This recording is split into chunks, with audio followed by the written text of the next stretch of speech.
أشهد أن لا إله إلا الله وأشهد أن محمدا رسول الله أشهد أن لا إله إلا الله وأشهد أن محمدا رسول الله أشهد أن لا إله إلا الله وأشهد أن محمدا رسول الله. السلام عليكم ورحمة الله وبركاته. بسم الله الرحمن الرحيم. الحمد لله رب العالمين وبه نستعين على أمور الدنيا والدين وصلى الله على سيدنا محمد خاتم النبيين وعلى آله وصحبه أجمعين ولا حول ولا قوة إلا بالله العلي العظيم. رب اشرح لي صدري ويسر لي أمري واحلل عقدة من لساني يفقه قولي. سبحانك لا علم لنا إلا ما علمتنا إنك أنت العليم الحكيم. أما بعد.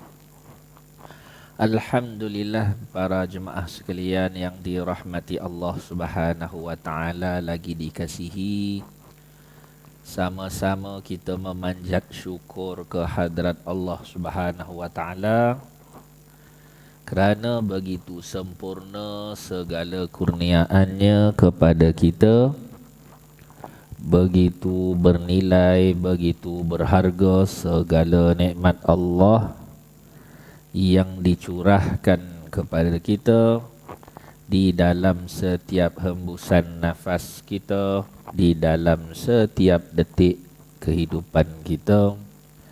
Ianya datang dari yang maha sempurna, dari yang maha bijaksana, dari yang maha pemurah, dari yang maha penyayang.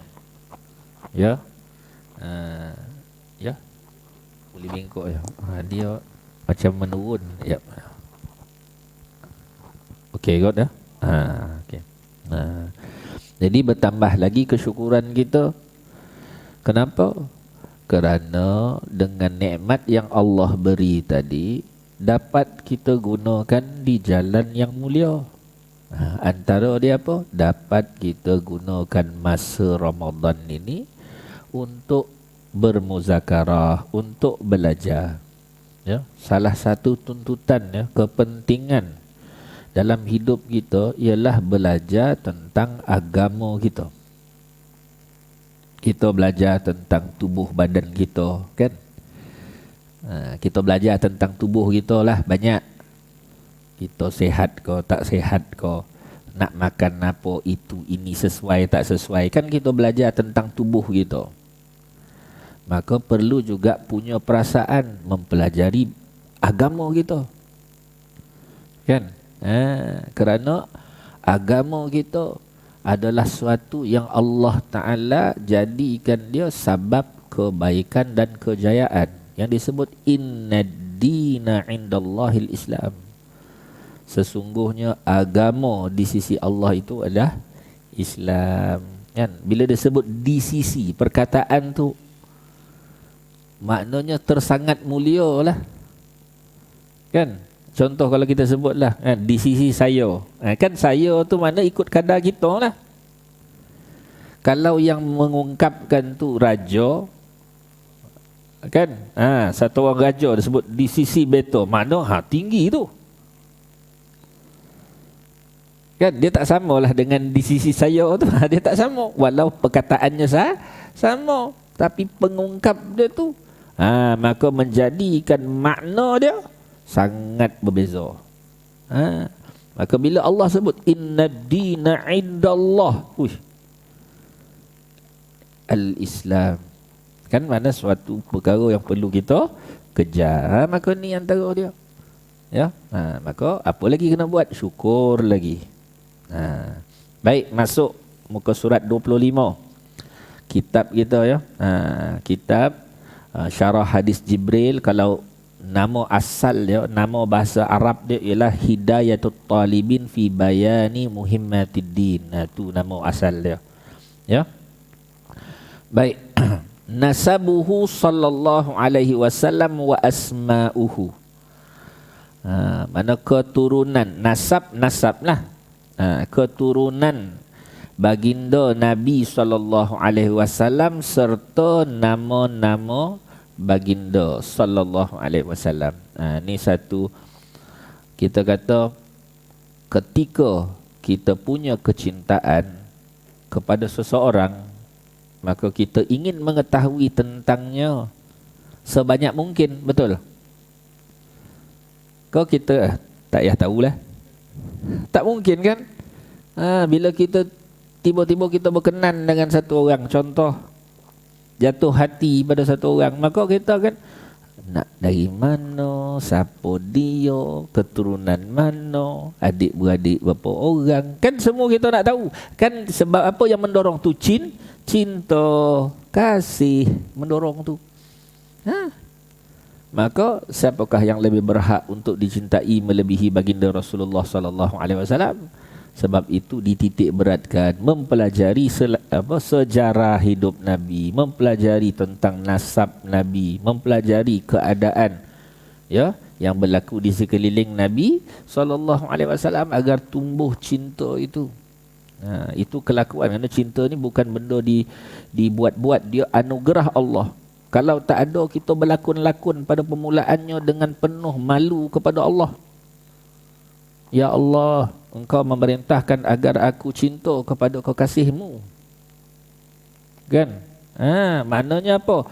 Dengan cinta itu kita akan menemui Nabi SAW. Maka malulah ketika mana seseorang menyebut Muhammadur Rasulullah tetapi dia tidak ada cinta tu. Malu. Itu yang sepatutnya kita lakukan. Punya rasa.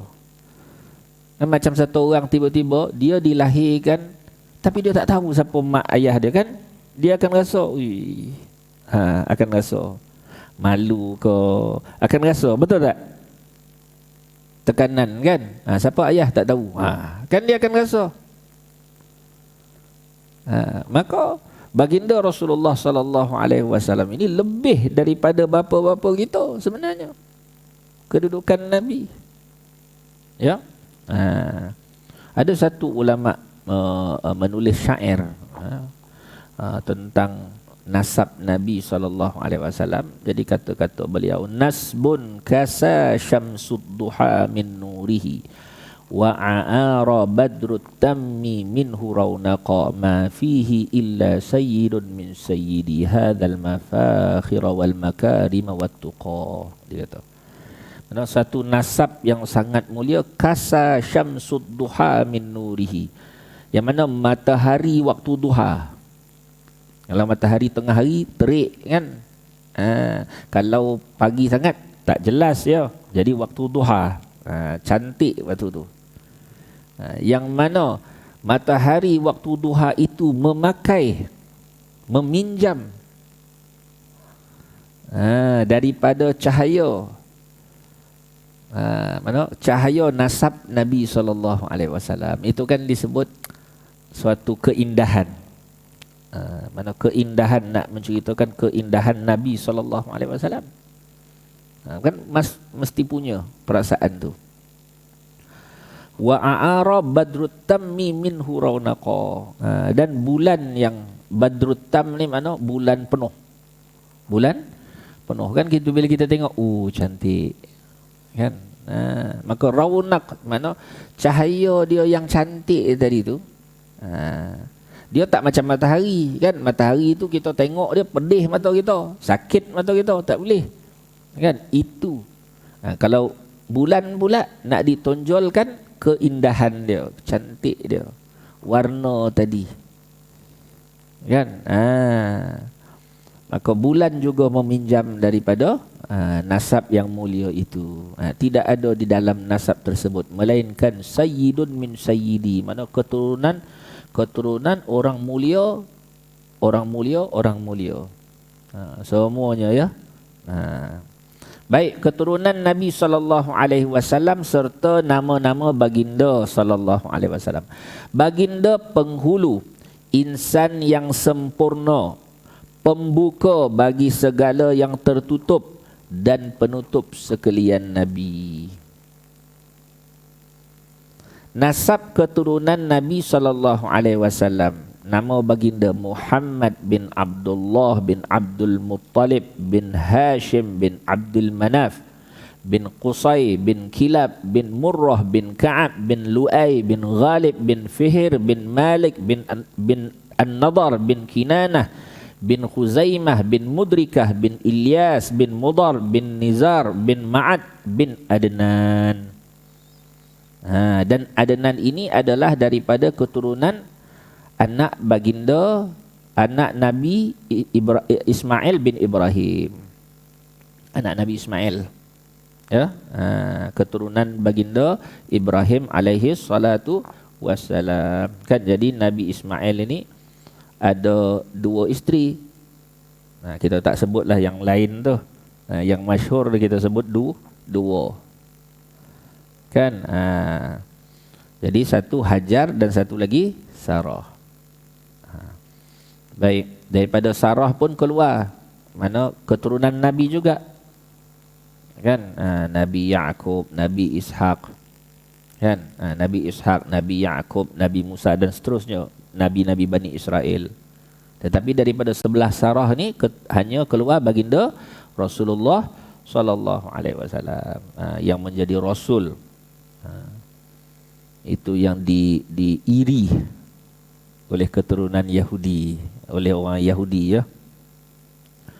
Baik, bunda baginda sallallahu alaihi wasallam bernama Aminah binti Wahab bin Abdul Manaf bin Zuhra bin Kilab bin Murrah bin Ka'ab bin Lu'ay bin Ghalib bin Fihr bin Malik bin An-Nadar bin Kinanah bin Khuzaimah bin Mudrikah bin Ilyas bin Mudar bin Nizar bin Ma'ad bin Adnan. Sama, ya.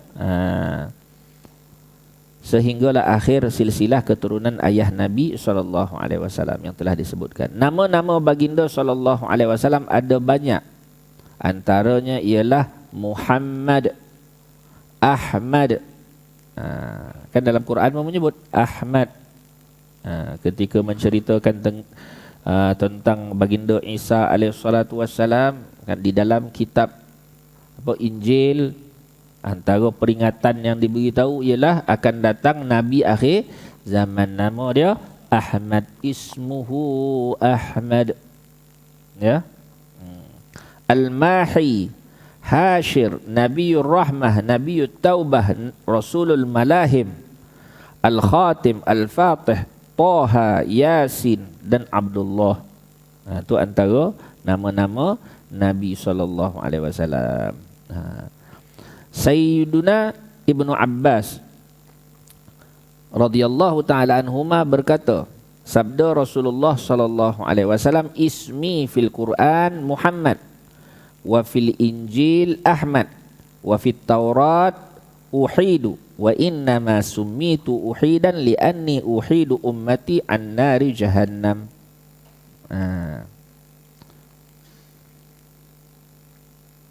Maksudnya, namaku di dalam Al-Quran ialah Muhammad, di dalam Injil adalah Ahmad, di dalam Taurat adalah Uhid. Jadi tengok dalam nota kaki nombor 14 tu. Berselisih pendapat ulama pada menetapkan nama ini di antara nama-nama baginda sallallahu alaihi wasallam itu atas pelbagai pendapat. Ada banyak pendapat. Ada yang kata yang membenarkan, ada yang tidak, ya. Tengok dalam apa rujukan dia ialah Ar-Riyadah Al-Anqiyah fi Asma'i Khairil Khalqiyah, karangan Imam Suyuti rahimahullah taala. Boleh tengok sana. Sesungguhnya dinamakan aku dengan nama Uhid kerana aku satu-satunya nabi yang dapat menyelamatkan umatku daripada neraka. Tengok dalam nota kaki nombor 15 itu. Dalam satu riwayat Imam Ibnu Adi dan riwayat Ibnu Asakir dalam kitab Tarikh Dimashq. Cuma sanad dia ada lemah. Jadi satu perkara lah, kan. Sanad lemah ni daripada siapa? Adakah matan dia ataupun orang sebenarnya? Punca dia orang. Orang. Kadang-kadang kata tu betul, kan, tapi sebab penyampai itu ada problem, ada masalah, maka riwayatnya dhaif. Maka janganlah berwenang-wenang menolak. Kan? Kita pun banyak kadang-kadang benda yang kita cakap tu betul kan, tapi kita siapa? Kita siapa? Selalu tak jaga mata. Mata tengok maksiat, telinga dengar maksiat, apa semua. Walau ada cakap betul kan, kalau tengok riwayat kita habislah. Sebab itulah sebenarnya dhaif itu kan hanya kerana orang-orang tertentu. Imam Bukhari rahimahullah ta'ala nak mempertahankan hadis yang dia belajar. Apa yang dia buat? Antara dia, apa peristiwa yang berlaku pada dia? Kalau nak berlaku tohmah, tohmah ni ujian. Tohmah ni bila dia nak berlaku pada seseorang, itu kan memang bahagian dia, ujian. Ujian dalam hidup seseorang itu. Maka antara yang berlaku ialah kisah Imam Bukhari rahimahullah ta'ala sendiri. Ya, ketika mana beliau diberi wang, diberi duit, ya, dinar, 1000 dinar oleh keluarga dia untuk dia pergi belajar. Jadi dia bawa duit tu 1000 dinar. Maka dalam perjalanan dia terpaksa naik kapal laut. Jadi bila naik kapal laut kan, naik kapal laut tu, dalam kapal tu ada orang, sebab dia anak muda. Maka ada orang tengok, dia anak muda tapi dia ada bawa duit yang sangat banyak ni. Ni boleh kena ni. Kan? Boleh kena ni. Bolehlah dia nak buat apa-apa. Dia rasa dia nak rampas duit tadi. Nak rampas kepingan dinar tadi tu. Dia nampak, dia tengok bekas bentuk tu, tahu dah anggar dia berapa. Jadi hamba Allah ni, dia terus cakap kepada kapten kapal tadi. Dia kata, duit saya hilang. Dia kata, duit saya hilang. Jadi ditanya oleh kapten kapal tu, tanya, berapa banyak? Ada, saya bawa 1000 dinar hilang. Boleh tak tolong cari? Orang dalam kapal je tak susah kan, bukan lepas ke mana-mana. Maka dipanggil semua orang. Maka dicari tadi bekas 1000 dinar tadi dicari. Maka bila dicari, dicek satu sampai giliran Imam Bukhari masa tu masih muda lagi. Maka orang ni dah bunga lah dalam hati dia. Memang dapatlah aku duit ni. Tapi bila dicek pada Imam Bukhari rahimahullah ta'ala, dicek tak ada duit tu.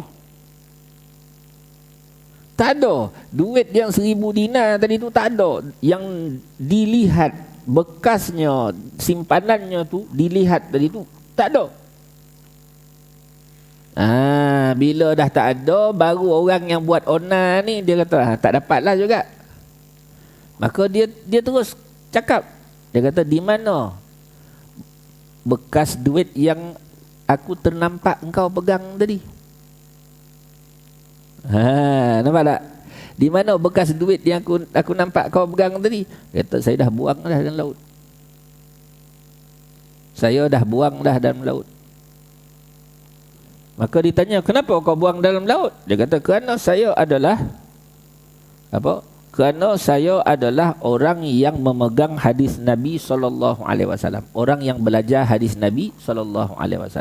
Kalau saya ditohmah tentang perkara ini, tohmahan itu cukup untuk menjatuhkan semua hadis jadi dhaif. Kerana itu saya buang duit tu. Tengok dia nak jaga supaya riwayat yang dia dapat tadi tak jadi dhaif. Jadi dhaif ni datang dari mana? Bukan daripada matan, dari orang. Dari orangnya. Itu yang kita nak kena faham. Ini dhaif. Ucapan kita menghina tu lebih buruk daripada matan hadis tu. Hakikat dia pun kita tak tahu kan.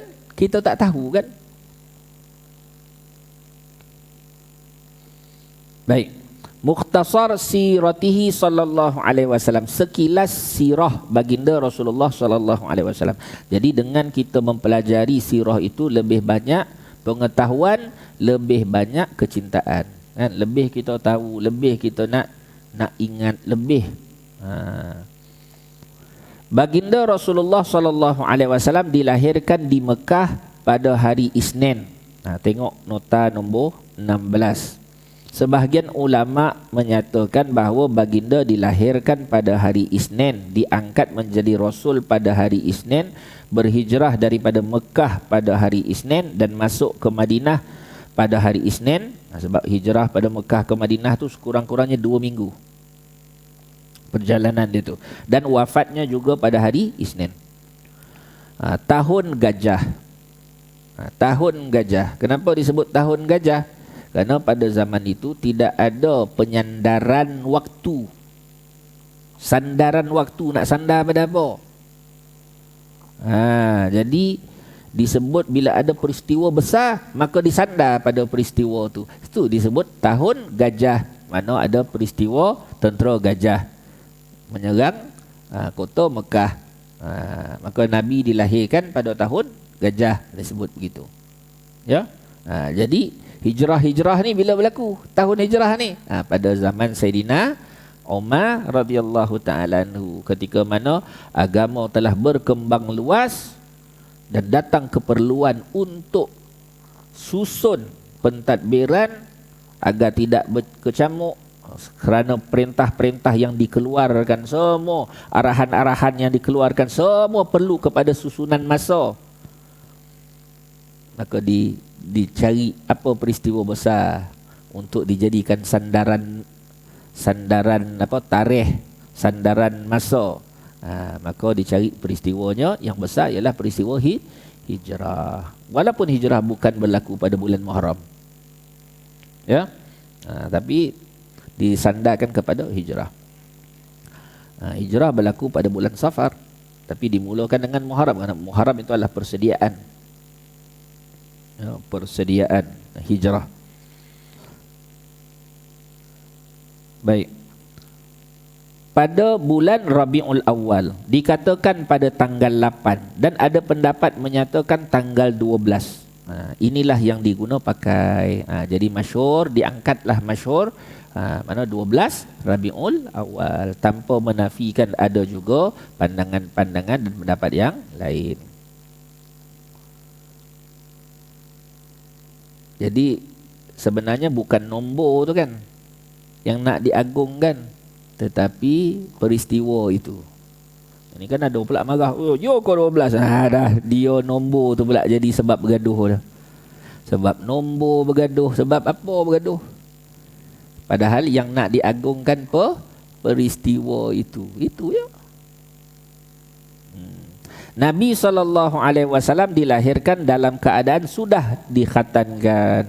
Ada pendapat mengatakan Nabi dikhatankan oleh Datuk Baginda SAW sendiri pada hari ke-7 selepas dilahirkan. Itu pendapat yang masyhur, telah dikhatankan. Ya. Suwaibah Al-Aslamiyah, hamba Abu Lahab, menyusukan Baginda SAW selepas disusukan bonda Baginda SAW sendiri selama 3 hari. Kemudian Halimatus Sa'diyah pula menyusukan Baginda SAW sehingga sempurna penyusuannya. Dalam kitab, antara kitab Nurul Yakin, disebutkan mengapa orang-orang Quraisy ini, mereka bila ada anak yang dilahirkan, mereka akan hantar anak-anak ni ke pendalaman. Untuk dijaga oleh orang yang di hulu-hulu, di pendalaman. Kerana mereka pada masa itu ingin melahirkan pejuang kan. Apa niat dia? Dia nak melahirkan pejuang kan. Jadi orang Quraisy ialah orang yang paling menitik beratkan kepimpinan tu. Jadi sebab itu anak-anak mereka bila dilahirkan, mereka akan hantar ke mana, ke pendalaman, ke hulu-hulu, agar mereka belajar hidup tu. tidak berharap kepada mak ayah, mereka berdikari, mereka kuat, semangatnya kuat. Itu dia punya tu. Kerana kalau anak tu sentiasa je dengan mak kan, contohlah kan, kita pun tahulah. Tu tak payah cerita panjang. Kita masing-masing tahulah. Ya? Kerana nak menghasilkan, kita kata pahlawan-pahlawan tadi tu, memang adat yang baik berlaku pada mereka. Mereka akan hantar anak-anak mereka tu ke pendalaman sana. Itu disebut tu di dalam kitab Nurul Yakin, ya. Pada tahun ketiga atau keempat kelahirannya, dada baginda sallallahu alaihi wasallam telah dibelah oleh malaikat. Ni berlaku ni. Pada dalam riwayat ada mana pada masa Nabi bermain-main dengan adik-adik susuannya kan. Datang satu orang membelah dada. Ya. Sehingga ketakutan kan Halimatus Sa'diyah datang pula berjumpa dengan ibu Nabi SAW menceritakan. Maka bonda Nabi SAW terus memberitahu, innalahu sya'nan, orang ni, anak aku ni akan ada satu peranan yang sangat besar di kemudian hari. Ya. Dan bonda baginda SAW meninggal dunia ketika umur baginda SAW berusia 6 tahun. Baginda dibesarkan oleh datuknya Abdul Muttalib dan kemudiannya oleh bapa saudara baginda Abu Talib. Allah Azza wa Jalla mensucikan baginda SAW dari segala keaiban, daripada kotoran jahiliyah. Ingat tu bahawa Nabi berada dengan hidup di masyarakat itu, tetapi tidak berlaku, tidak kena kepada Nabi SAW. Dan menganugerahkan yakni kepada Nabi dengan semua akhlak yang indah dan perangai yang disukai, sehingga dikenali oleh kaumnya sebagai seorang Al-Amin. Ini seorang yang sangat amanah. Ya, sampai orang kenal Nabi itu Al-Amin. Jadi siapa, kalau kita tengok yang mengiktiraf tu siapa? Satu kaum yang mana mereka tidak suka kepada penipu, kan? Mereka tak suka pada penipu. Mungkin kalau kata dia ni pembunuh, okey, kan, orang tu lah. Orang pada zaman tu, okey, pembunuh lah, perompak lah, pencuri, okey. Tapi satu ya, penipu tak ada. Ya, penipu tidak sama sekali. Salah lain mungkin lah, kan, orang ni memang kaki pukul ke apa, kan, tak apa. Dia mengaku yo, kan. Tapi kalau penipu, tak ada. Jadi orang mana satu masyarakat yang paling membenci penipu ini, ungkapan mereka lah yang mengatakan Nabi itu Al-Amin. Kan maknanya terpercaya dari segala yang dipercayai. Kan? Kerana kalau penipu yang cakap pun tak guna. Kan? Satu orang penipu dia cakap tak guna kerana dia penipu. Level dia tu memang penipu. Waktu kan Nabi itu dimuliakan Allah. Jauhlah segala Dajjal kan. Dajjal tu penipu. Bapa penipu Dajjal. Lepas tu di akhir zaman banyak Dajjal. Baik. Kerana mereka menyaksikan sendiri sifatnya yang sangat amanah, sentiasa berkata benar, serta kesucian dan keluhuran peribadi baginda Rasulullah sallallahu alaihi wasallam. Ketika mana baginda mencapai umur 12 tahun, baginda telah mengikut bapa saudaranya Abu Talib bin Syam. Tatkala mereka tiba di tempat yang bernama Busra, seorang pendeta Yahudi bernama Bahira melihat baginda sallallahu alaihi wasallam, maka pendeta itu mengenalinya dengan segala sifat yang ada pada Nabi. Mana dibaca dalam kitab-kitab tu ada, tengok orang tu tahu. Ini Nabi ni. Lantas ia berkata, inilah bakal utusan Tuhan sekalian alam, dan dia meminta bapa saudara baginda supaya menghantar baginda pulang lantaran takut. Bawa balik cepat-cepat. Apa yang akan dilakukan oleh kaum Yahudi kepada baginda sallallahu alaihi wasallam. Yang takut siapa? Bahirah. Yang takut siapa? Orang biasa. Hakikat dia tak. Kalau duduk situ pun tak ada apa. Kan? Yo kau pandai-pandai cakap. Tak ada. Contoh dia kisah baginda Musa alaihi salatu wassalam. Kan? Ketika dilahirkan Nabi Musa, apa berlaku kepada ibu dia? Takut kan? Takut ibu dia. Diceritakan dalam suratul Qasas. Maka Allah Ta'ala kata, kalau engkau takut, maka letakkan anakmu di dalam tabut, di dalam bekas itu. Bila takut, jadi apa dia buat kan? Ibu tu letak. Sebagai manusia dia rasa takut, tapi apa berlaku? Allah Ta'ala jalankan pula bekas tu ke mana? Ke istana Fir'aun sendiri yang melawan halau arus air. Jadi siapa yang takut? Manusia. Ya. Tidak memberi kesan kepada Tuhan, tak mungkin. Ya.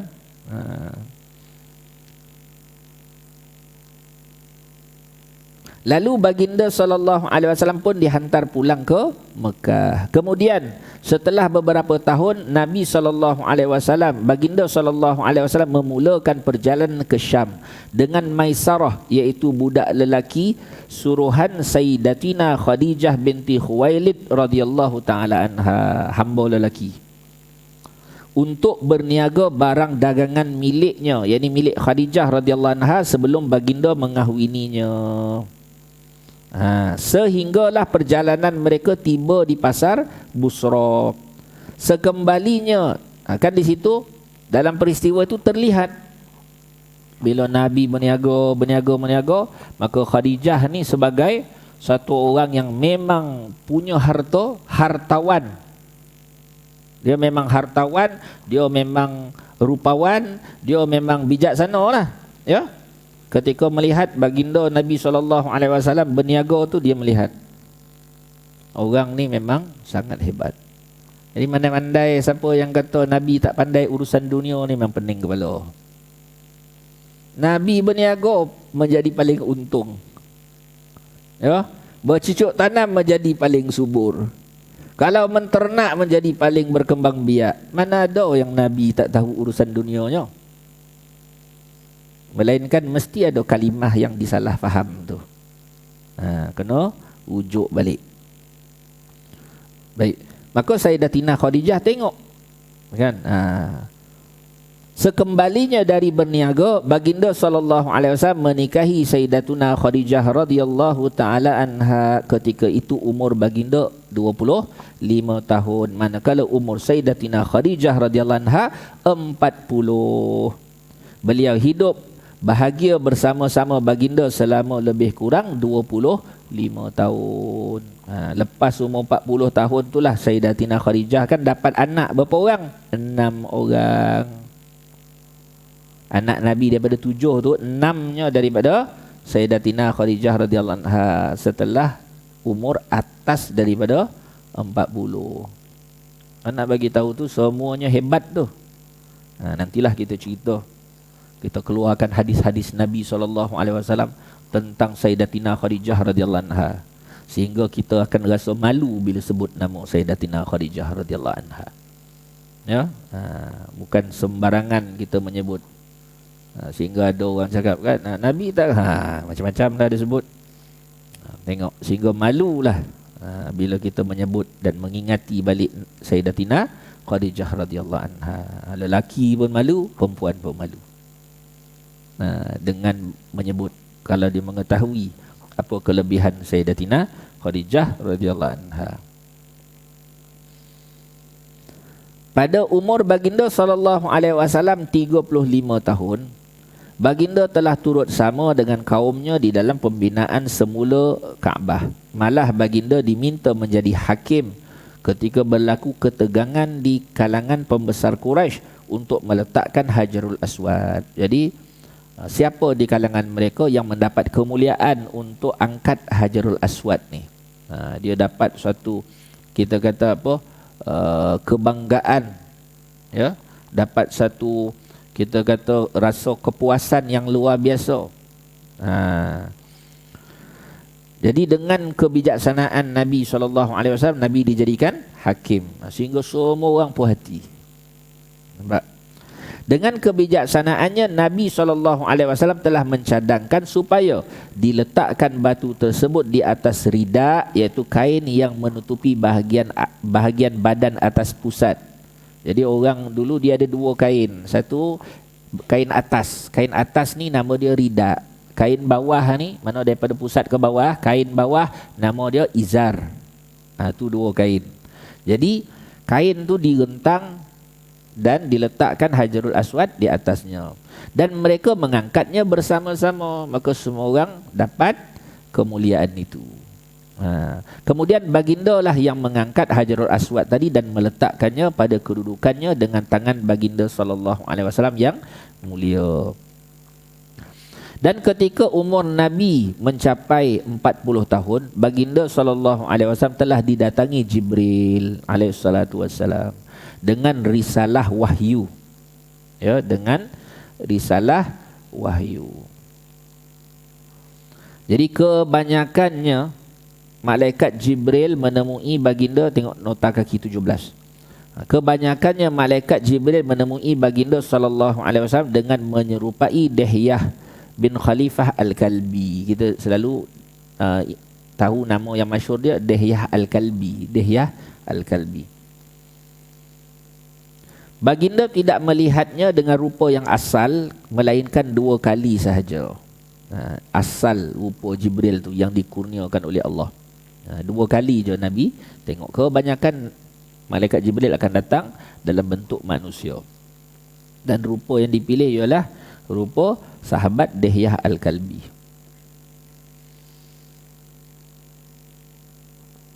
Pada hari Isnin, mana baginda telah didatangi Jibril alaihissalam dengan risalah wahyu pada hari Isnin tanggal 17 Ramadan di Gua Hira. Kan inna anzalnahu fi lailatul qadar tu antara dia, yang menjadi tempat ibadah baginda SAW. Jadi Gua Hira ni, kalau di dalam riwayat Bukhari disebut Nabi hubbiba ilaihil khala, mana Nabi dengan segala kebaikan yang ada pada dia, segala sifat-sifat mulia yang ada pada dia, maka Allah Ta'ala mendatangkan rasa cinta, rasa apa kita kata rindu kepada Allah Ta'ala. Maka Nabi berkhalwah, Nabi pergi duduk di Gua Hira selama 6 bulan. Nabi menyendiri, ya. Nabi menyendiri itu bukan kerana pening kepala tengok apalah bangsa Arab.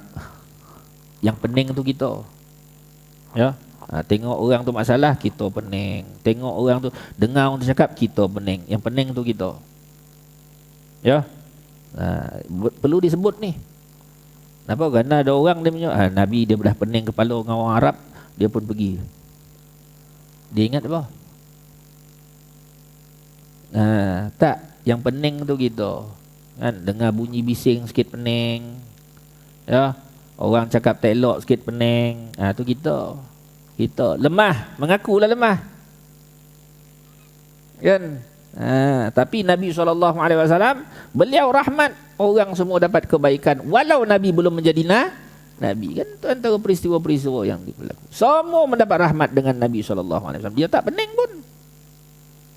Maka didatangkan rindu kepada Allah Ta'ala. Maka dia apa? Hubbiba ilaihil khala, didatangkan kecintaan untuk bersunyi diri. Maka Nabi membawa diri ke Gua Hira selama 6 bulan. Maka didatangi wahyu. Ayat Al-Quran pertama yang diturunkan kepada Nabi SAW ialah firman Allah yang berbunyi, Iqra' bismi rabbikal ladzi khalaq, khalaqal insana min 'alaq, Iqra' wa rabbukal akram, alladzi 'allama bil qalam, 'allamal insana ma lam ya'lam. Suratul Alaq ayat 1 sampai 5. Maksudnya, bacalah wahai Muhammad dengan nama Tuhanmu yang menciptakan sekalian makhluk. Dia menciptakan manusia daripada segumpal darah beku. Bacalah, dan demi Tuhanmu yang Maha Pemurah, dan yang mengajarkan manusia melalui pena dan tulisan. Dia mengajarkan manusia apa yang tidak diketahuinya. Jadi surah Al-Alaq ayat 1 hingga 5. Jadi ketika mana umur Nabi SAW mencapai umur 51 tahun dan 9 bulan, baginda telah diperjalankan, yakni Isra'. Satu peristiwa berlaku, Isra' Mi'raj. Jadi Isra' daripada Masjidil Haram kepada atau menuju Masjidil Aqsa yang terletak di Baitul Maqdis. Jadi peristiwa itu Allah gantikan daripada, kita kata apa, pada tahun yang sama kan, Nabi SAW menghadapi kita kata kesedihan, iaitu kematian pertama sekali isteri baginda yang tercinta lah, iaitu Sayyidatina Khadijah radhiyallahu anha, dan juga bapa saudaranya Abu Talib yang selalu menyokong dakwah Nabi SAW kan pada tahun yang sama. Maka Allah Ta'ala memberi suatu kemuliaan, diperlihatkan tanda-tanda keagungan Allah dengan peristiwa Isra' dan Mi'raj. Dan difardukan kepada baginda SAW serta umatnya salah 5 waktu. Baginda melihat Tuhannya dengan mata kepala baginda, lalu Allah mewahyukan kepada baginda wahyu, yakni perintah solat. Jadi di sini perkataan baginda melihat Tuhannya dengan mata kepala baginda, yang itu menjadi persoalan tu, itu menjadi apa? Perlu kepada penerangan. Ya. Kerana kita ni makhluk. Kita ni makhluk. Yang dilihat itu bukan pun hakikat, tetapi apa yang Allah Ta'ala izinkan dalam bentuk untuk makhluk melihat. Ya. Kerana makhluk kan ketika melihat kan mestilah makhluk, betul? Kan kita makhluk, kan kita melihat, kan makhluk juga.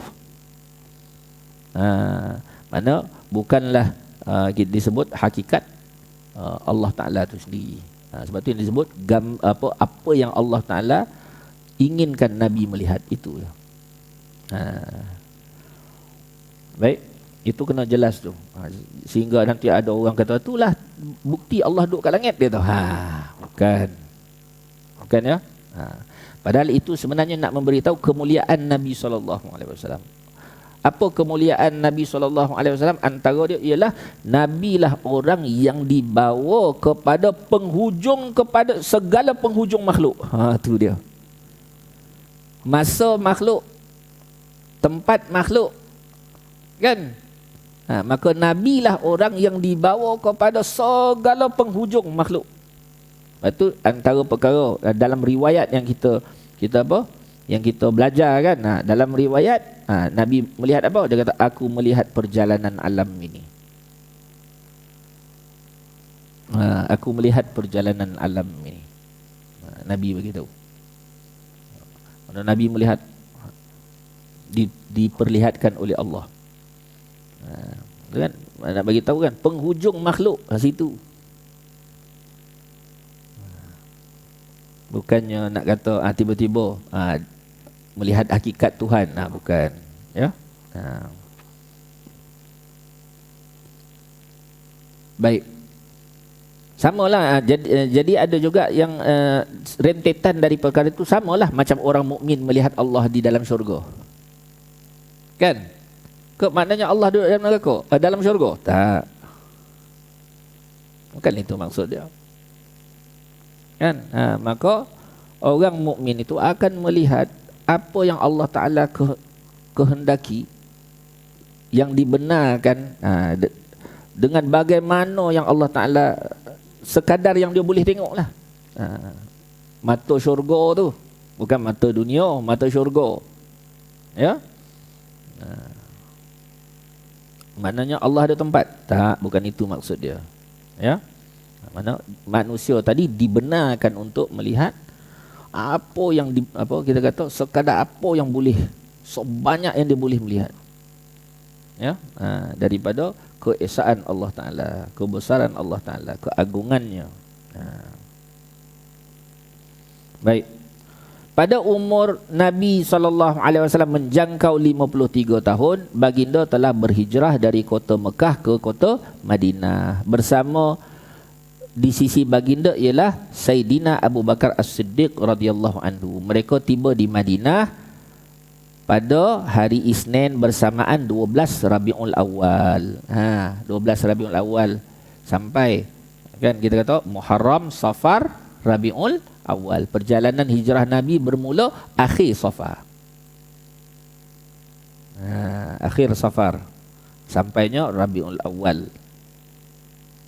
Baginda menetap di sana selama 10 tahun dan baginda SAW diwafatkan pada tahun 11 daripada hijrah. Umur baginda SAW pada ketika itu 63 tahun. 40 tahun sebelum kenabian dan 23 tahun selepas kenabian.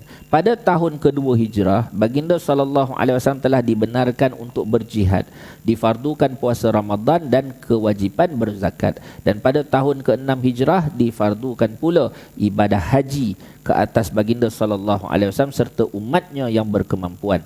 Pada tahun ini jugalah berlakunya Bai'atul Ridwan. Seterusnya pada tahun ke-8 hijrah berlaku pembukaan kota Mekah. Pada tahun 10 hijrah berlaku peristiwa Hajjatul Wada' dan wukuf. Yakni haji tersebut pada hari Jumaat. Wukuf kali itu tahun itu pada hari Jumaat. Baginda SAW tidak pernah melaksanakan ibadah haji selainnya selepas peristiwa hijrah. Baginda mengerjakan umrah sebanyak 4 kali, terlibat dengan 27 peperangan dan syariah. Ini peperangan yang tidak disertai oleh Nabi. Ini peperangan kecil. Satu ghazwah peperangan besar, syariah peperangan kecil. Hampir sebanyak 56 kali. 27 peperangan besar, 56 peperangan kecil. Wallahu alam. Sekadar itu perkongsian pada tengah hari ini. Mudah-mudahan dapatlah kebaikan diberikan Allah Taala kepada kita dengan barakah apa yang kita belajar, datang kecintaan kepada Nabi SAW. Dan jangan lupa malam ni, hari ni dah mula dah pencarian Lailatul Qadar. Kan? Nak cari Lailatul Qadar, cari dengan hati kita. Ya, dengan hati kita. Seberapa agung dia dalam hati kita, maka Allah akan bagi. Kalau kita tak rasa dalam hati kita, tak ada. Ya. Jadi dah mula dah perjuangan kita untuk cari Lailatul Qadar. Maka insya-Allah sama-sama kita niat, usahalah sedapat sebaik mungkin ya, dapat tu rezeki berganda-ganda lah. Kalau tak dapat pun, setiap yang kita usahakan pasti diberi ganjaran oleh Allah Subhanahu wa taala. Wallahu a'lam. Bismillahirrahmanirrahim. Alhamdulillahirabbil alamin. Wassalatu wassalamu ala asyrafil anbiya'i wal mursalin wa ala alihi washabihi ajma'in. Rabbana zalamna anfusana wa illam taghfir lana wa tarhamna lanakunanna minal khasirin. Rabbana la tuzigh qulubana ba'da idh hadaytana wa hab lana min ladunka rahmah innaka antal wahhab. Rabbana atina fid dunya hasanah wa fil akhirati hasanah wa qina adzabannar. Subhana rabbika rabbil izzati amma yasifun. Wassalamun alal mursalin walhamdulillahi rabbil alamin.